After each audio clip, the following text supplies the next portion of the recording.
My name is Christopher Callahan. I am 8 years old.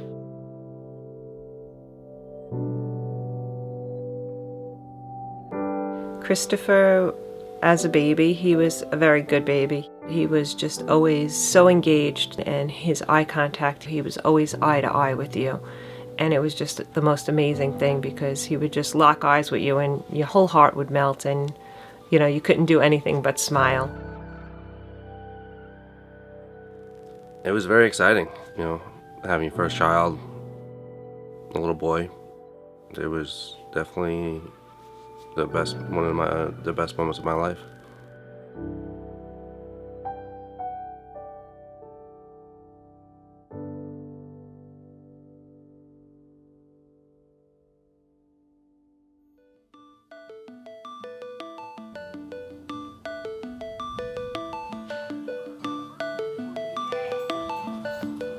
He loves all his animals. As you could see, we have many of them. They take up a lot of his time. He really enjoys taking care of them and loving them and being able to tell people he has all those animals. Hope is my dog. Hope makes me feel happy. He enjoys being with his friends on weekends. It's so important for him that he loves to be playing with his friends, and horseback riding is another one of his things that he loves to go and do. He rides a horse named Vinny. He could spend hours just being in his room at his Lego table playing and building, and he's got a great imagination. Oh, and he loves to bake and cook, just about anything. He'll help me cook and bake all the time.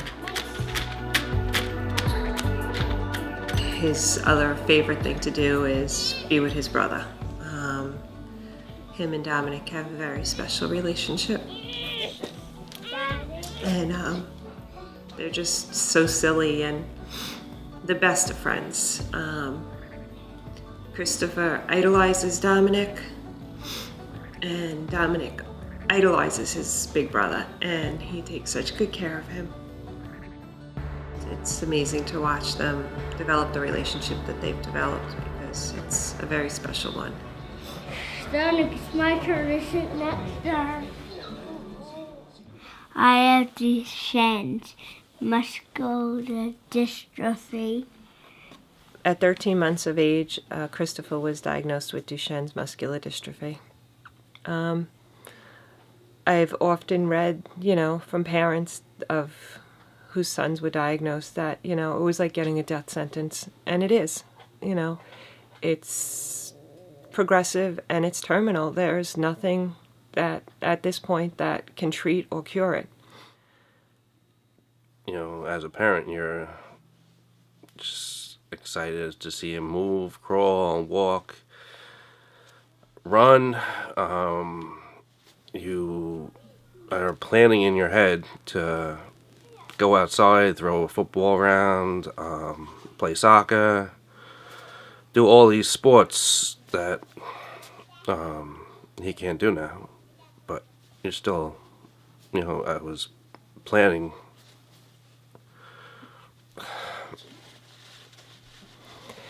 Well, I was at work one day and the doctor had called me, and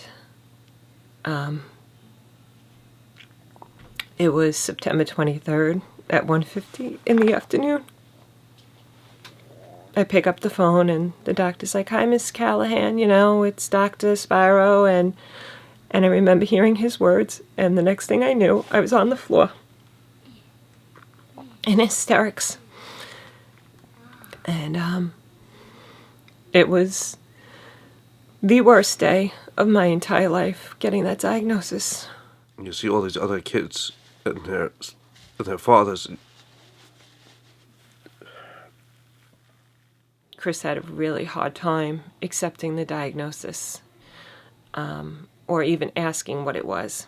In his mind, Christopher was at some point just going to be in a wheelchair, and that was going to be the extent of it.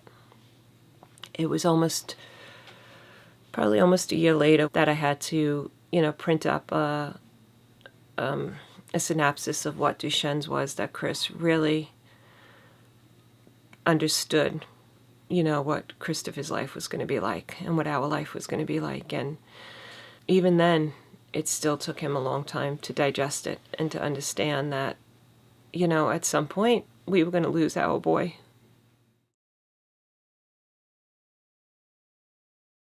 You know, when you get a diagnosis of cancer or juvenile diabetes, not that by any means are they any less horrible or terrible or traumatic, but you know that there's something out there. There's some medication, there's, you know, chemo, there's insulin that gives your child a chance. There is no chance with Duchenne's. He's slowly dying, and there's nothing that you can do. It's a death sentence. There's no other way to put it. He's probably the bravest person I know.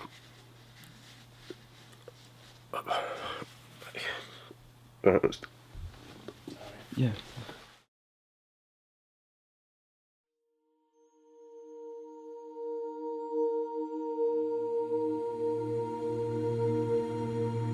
Duchenne muscular dystrophy is a terminal disease. The progression is just relentless, manifesting with signs of motor disabilities. So you would have a little 3-year-old, 4-year-old, 5-year-old not keeping up with his peers, unable to run on the soccer field or falling, and presenting with just difficulties in jumping, running, things that you would expect a regular 5-year-old to do. That progression is just simply obvious after age 7, and that's relentless to the point of loss of independent walking by an average age of 10, and that would be a boy who, at the prime of his childhood, be confined to a wheelchair. And that is then followed with progressive weakness of the upper body, with loss of upper extremity function, the inability to raise the arms to change for dressing, the inability to feed himself in the early teen years, and at the same time, with the upper body breathing muscles, the respiratory muscles, we would be heading into a stage of pulmonary dysfunction, breathing difficulties, pneumonias, and dependence on ventilators in the teen years. It just keeps going on with involvement of the cardiac muscles to terminal cardiac failure in the early 20s. Not only is it affecting main motor systems, pulmonary function, and cardiac function, it also actually affects the GI system. And you would have a young man in the early 20s that would have difficulty feeding, that would have difficulty with his bowel movements, leading to intestinal obstruction and complications that one would not think it's related to Duchenne. So basically, it does affect multiple organ systems, and the quality of life as one progresses with each year just diminishes. It is a devastating, degenerative, and terminal disease that, quoting the words of some of the families, is like a death sentence that we give.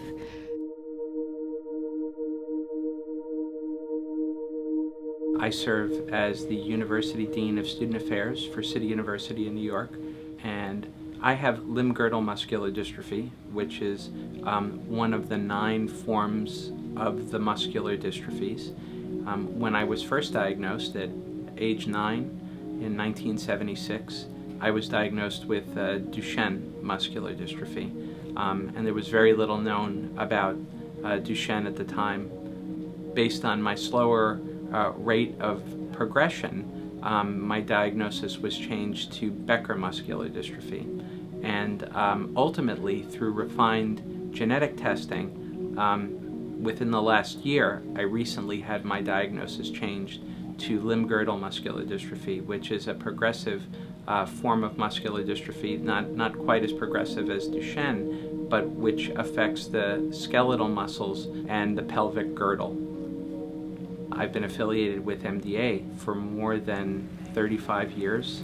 I am proud to serve as a member of the association's board of directors, and I'm able to represent the lived experience of living with a neuromuscular disability.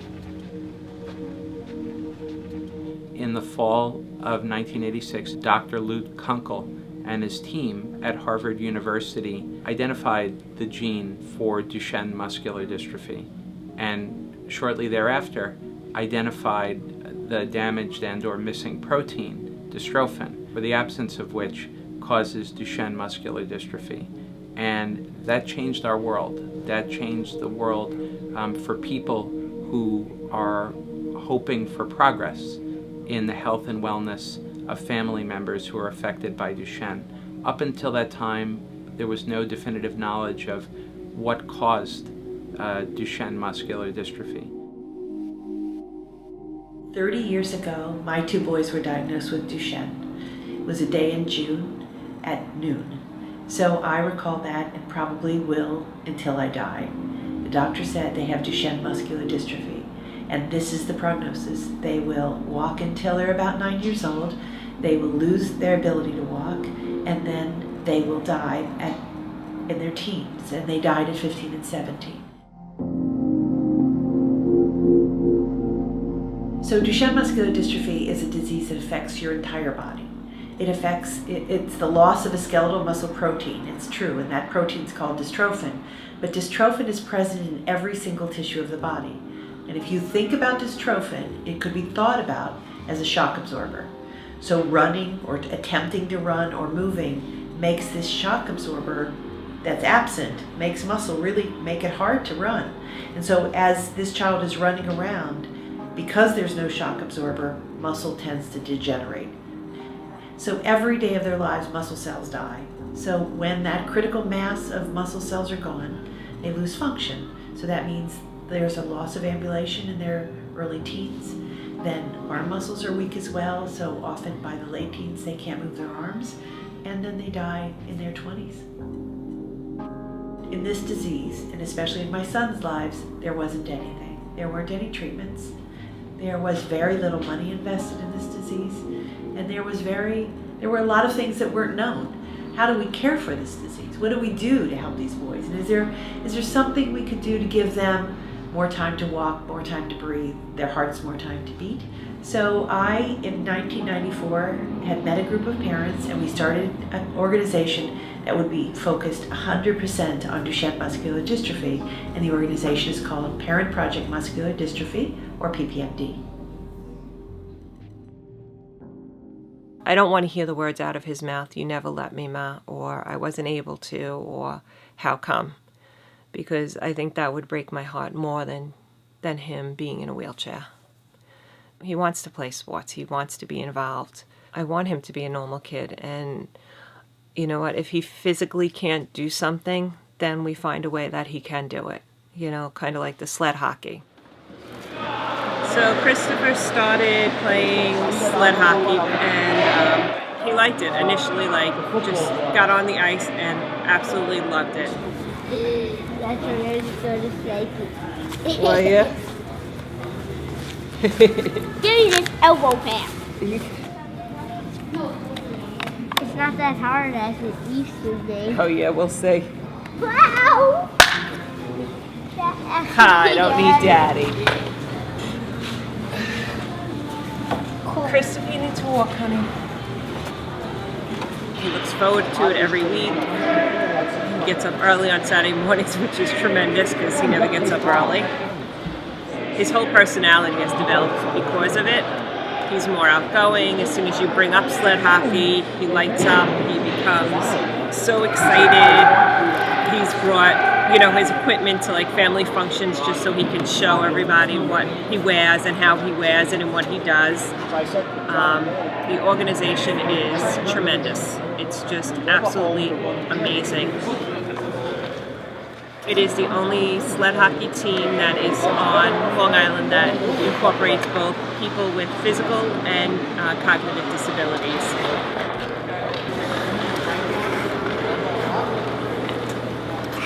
They all play together, they're all in sleds. Go,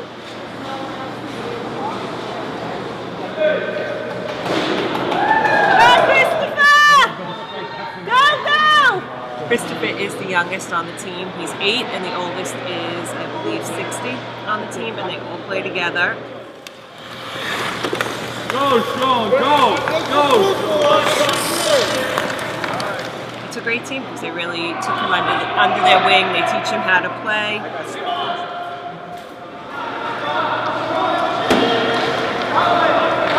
It's really become a really great part of Christopher's life for him.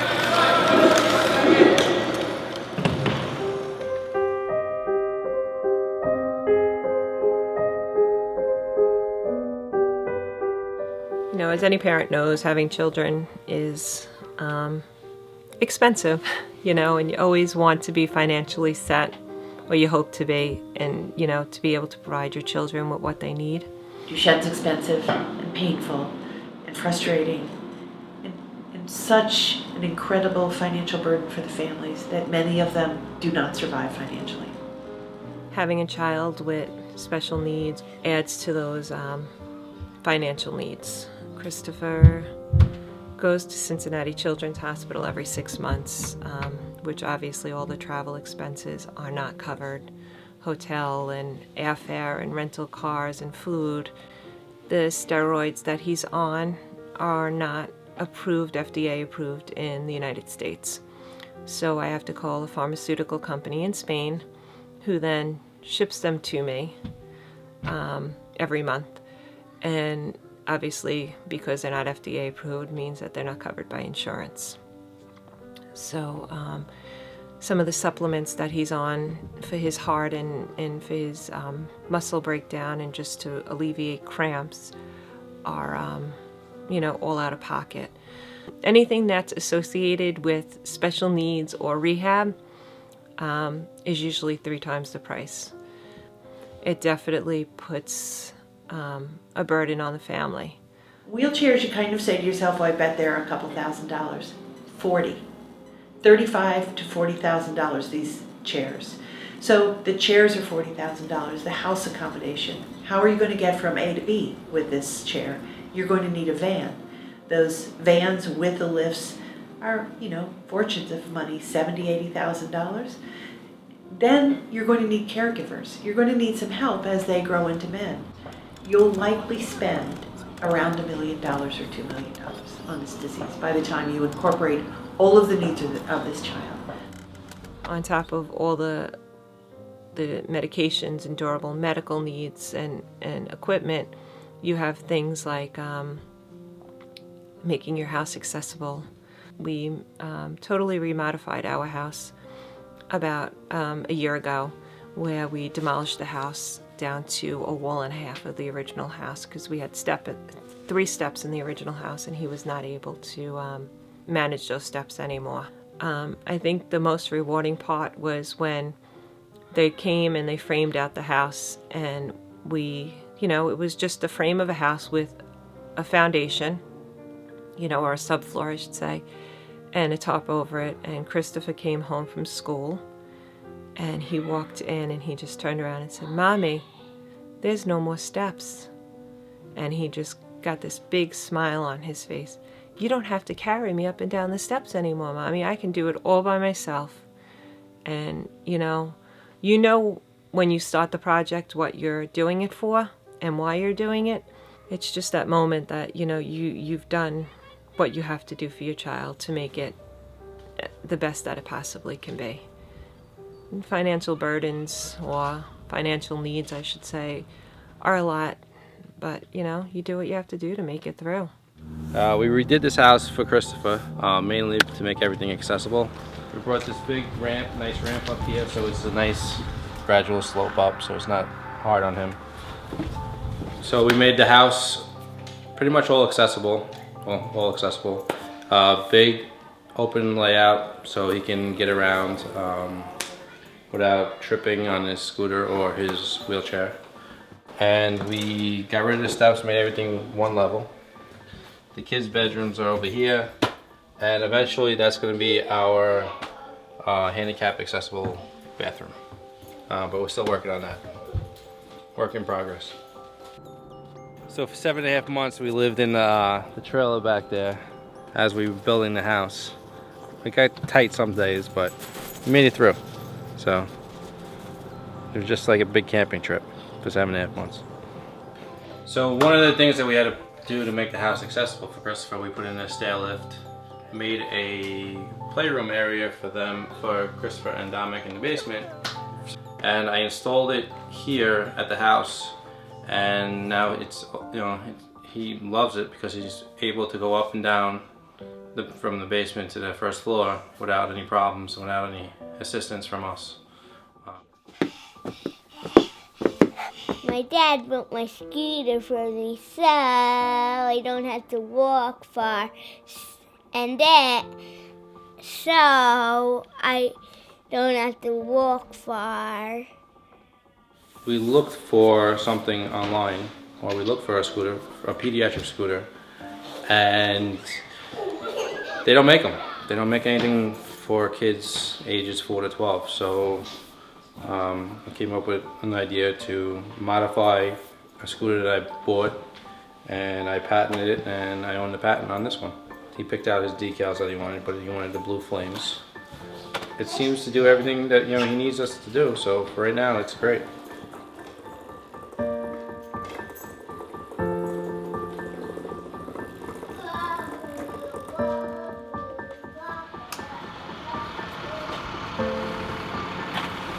Morning, Chris.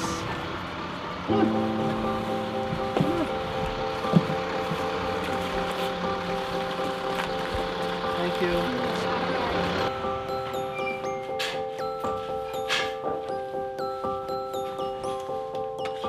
You ready? The helmet. Oh, did Daddy forget the helmet again? All right, so now you have to.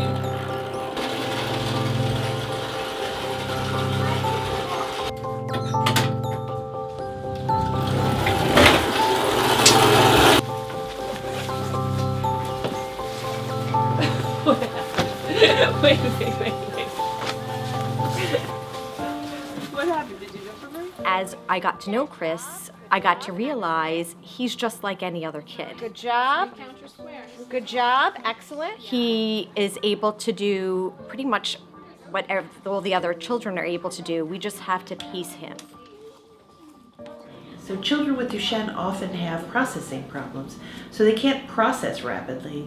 That can be overcome, but it takes really detailed work and work in school to really understand that they can't process as rapidly as their peers.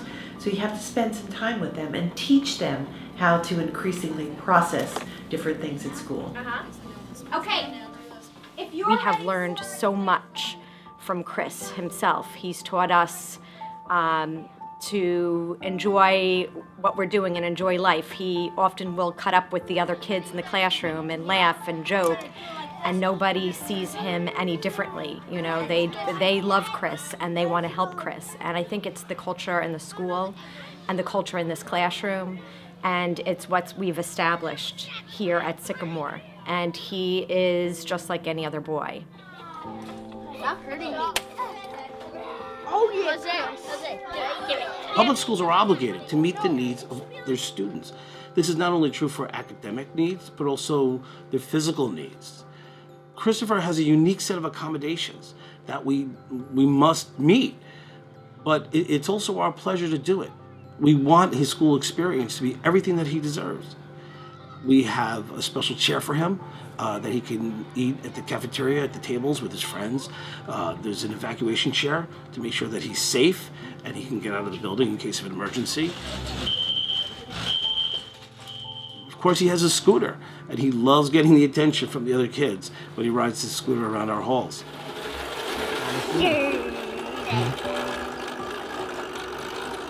This year, Christopher moved upstairs, and there's no private bathroom upstairs.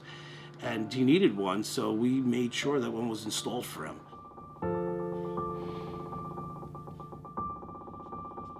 And finally, he does have individual service from a physical therapist right here in school.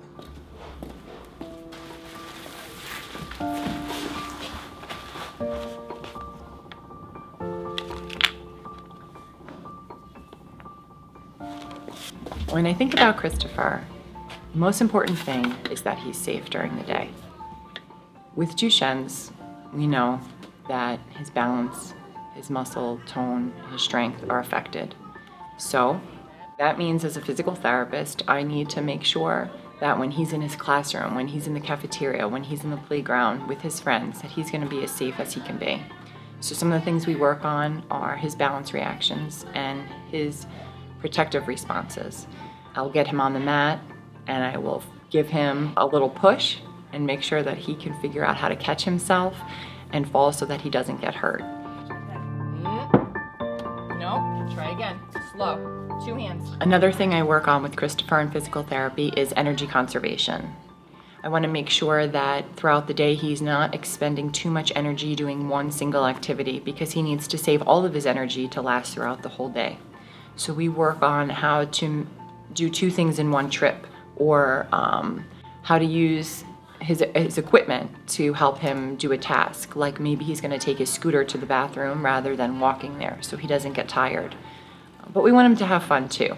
So we make sure that he has enough energy left over to play with his buddies and have fun in gym and go on the playground.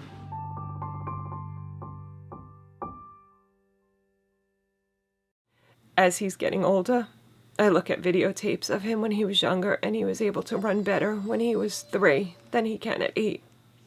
And be able to not be able to go up and down stairs really, you know.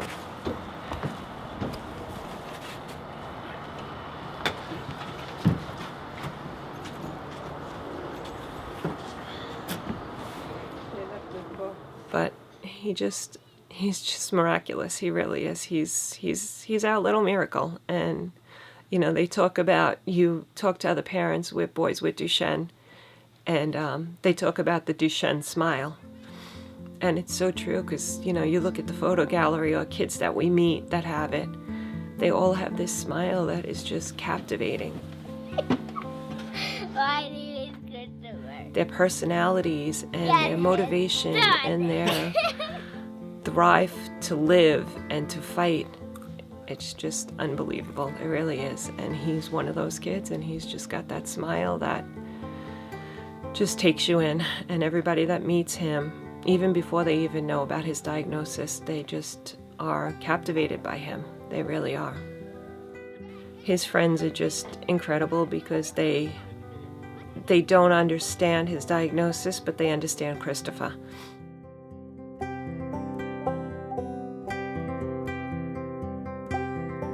And they just take him under their wings, and they try everything to make him fit in.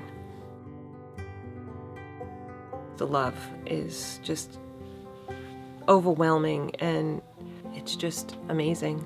It really is.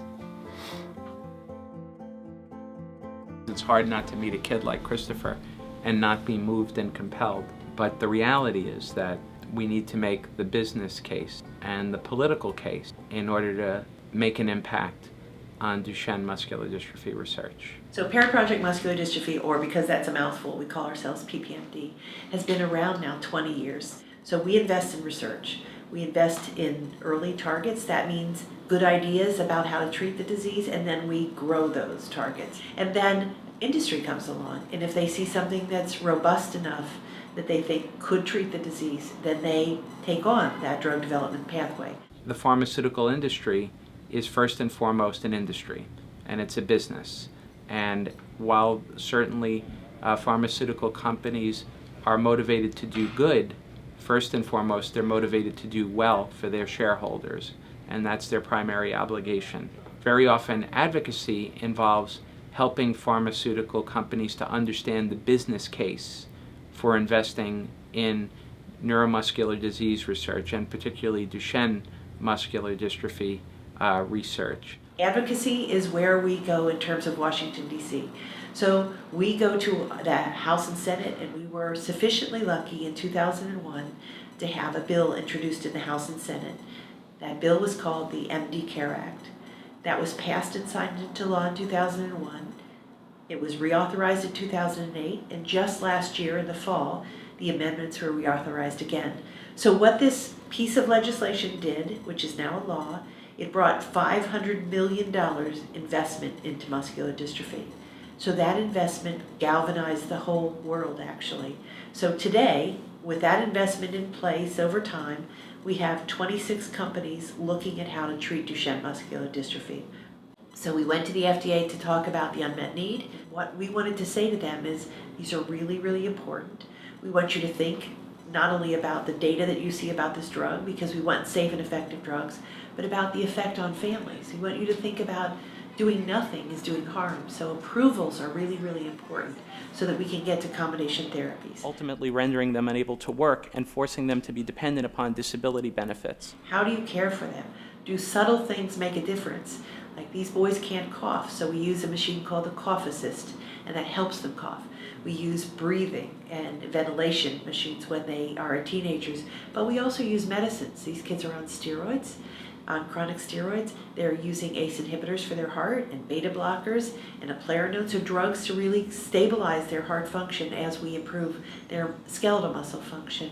And we are certifying centers now, so there are now today 8 centers that are certified in Duchenne muscular dystrophy, which means to parents, they can confidently go to these centers and know that they'll receive the best care possible. We educate the whole world about Duchenne muscular dystrophy. Only give by one hand.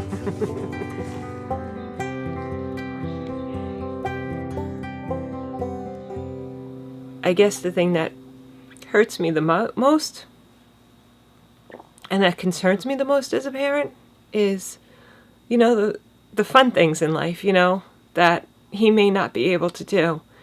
And, you know, we've kind of gotten past, you know, the sports, and we've kind of leapt over that hurdle. But now, you know, like you could tell he, you know, you talk about girls or whatever, and he gets all red. And, you know, I want him to experience, you know, his first kiss. And I want him to be able to go for his driver's license, which he probably will not be able to do. Going to prom, you know, having a date for going to prom, getting married, having kids, you know, going to college.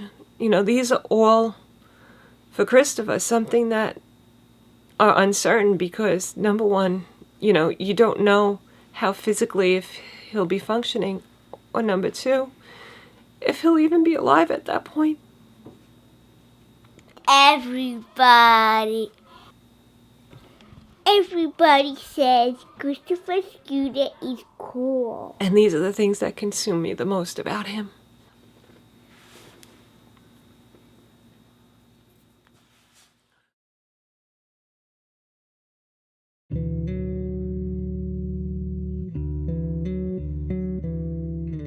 Even when they are on your last nerve and you are just so exhausted and so tired from being up all night and going to work and it being a horrible day, and you come home and, you know, all of a sudden they come over and they give you a hug, or they just sit on your lap, or they hold your hand, and it's just like everything else just seems to disappear, and it's just you and them, and that's all that matters. My best memories and happiest times, you know, are when Chris and I and the boys are together. Yeah, I'm gonna put it on right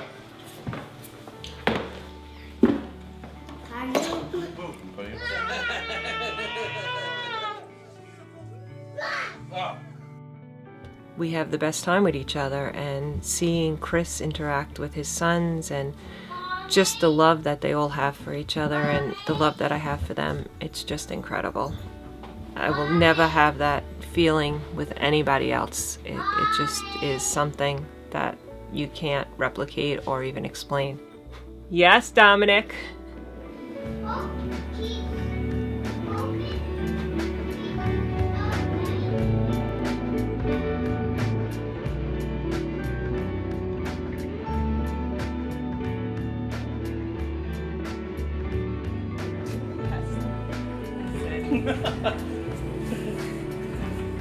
I'll get a few.